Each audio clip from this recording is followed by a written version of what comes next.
30,000 గురించి బయటకు వెళ్ళడం కన్నా ఇంట్లో ఉండి ఒక 20,000 సంపాదించవచ్చు కదా.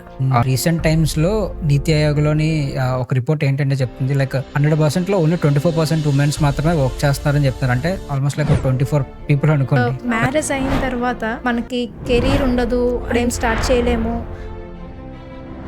పర్టికులర్ స్కిల్ ఉంటే ఈ జాబ్ వస్తుంది, ఇక్కడే కాదు వర్క్ ఫ్రమ్ హోమ్ కాదు ఏ జాబ్ అని కొట్టగలరు అనేటట్లు మీరు ఏమైనా సజెషన్ చేయగలరా? అసలు వర్క్ ఫ్రమ్ హోమ్ అంటేనే ఇట్స్ ఎ ఫ్రాడ్ అవును, అని ఒపీనియన్కి వచ్చేసారు. ఇంక చాలా మంది ట్రై చేయడం కూడా మానేశారు. నాలెడ్జ్ లేదు అసలు పూర్తిగా, తెల్లలో వాడతారు అంతే. ఇన్స్టాగ్రామ్ ఫేస్బుక్ రోల్స్ మాత్రం చేయగలరు.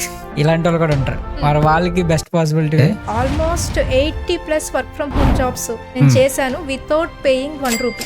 వావ్. పికిల్స్ కంపెనీ నుంచి ఒక హైయెస్ట్ కంపెనీ వరకు కూడా అవసరం. మన మూవీస్ లో చూసి చాలా మంది పాడైపోతారు అంటారు, కానీ చాలా మంది చాలా నేర్చుకోవచ్చు. నేర్చుకునే మైండ్ సెట్ ఫస్ట్ మీకు ఉండాలి.